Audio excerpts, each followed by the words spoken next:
притвор, судење, пресуда за палењето на бугарскиот клуб во Битола наспроти ослободување на виновниците за каменувањето на македонскиот клуб во Благоевград, каде е реципроцитетот кој го бара официјална Софија од македонците. Без никаква пријава, откако неколку часа беа задржани на разговор, напаѓачите на клубот Никола Вапцаров беа ослободени и застанаа пред бугарските медиуми да се пофалат дека каменувањето било исправно. Не стигна никаква осуда ниту од локалните, ниту од државните бугарски власти за инцидентот кој со намера го направиле вработените во општина Благоевград и нивните сопруги, меѓу кои поранешна кандидатка за градоначалник во последните два изборни циклуса. Дури и штетата која направиле четворицата каменувачи на македонскиот клуб не ја платиле од джеб, туку жителите на Благоевград собрале пари за скршените прозорци. Аз сум иницијатора на случилото се во Благоевград.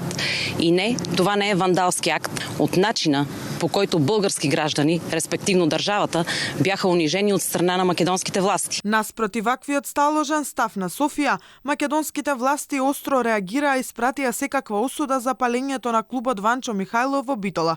Ламбе Алабаковски, откако призна вина, беше осуден на условна казна од 6 месеци во септември лани, доколку во период од една година не стори ново кривично дело. Алабаковски беше задржан во притвор, иако адвокатскиот тим тврдеше дека нема потреба од обезбедување на неговото присуство, што и се докажа. Освен бранителот, во политичката позадина на неговото приведување се сомневаше македонската јавност, која преку протест искажа поддршка за Ламбе. Видите овака, секако дека јавноста воопшто оно што се случува, не би кажал политика како политика ради некоја партија, меѓутоа точно поради оно што се поради тоа што се случува со Бугарија, сигурно дека има голем допринос и тоа. Куваме на слобода на Ламбе Алабаковски.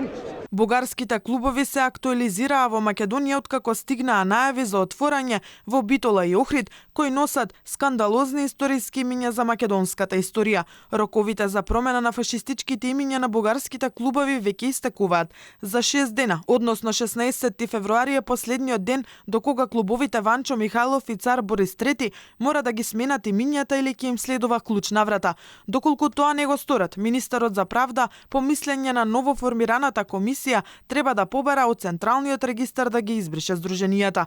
Постапката за нивно бришење се темели на законските измени во Законот за здруженија и фондации, кои по предлог на опозицијата беа изгласани во Македонското собрание.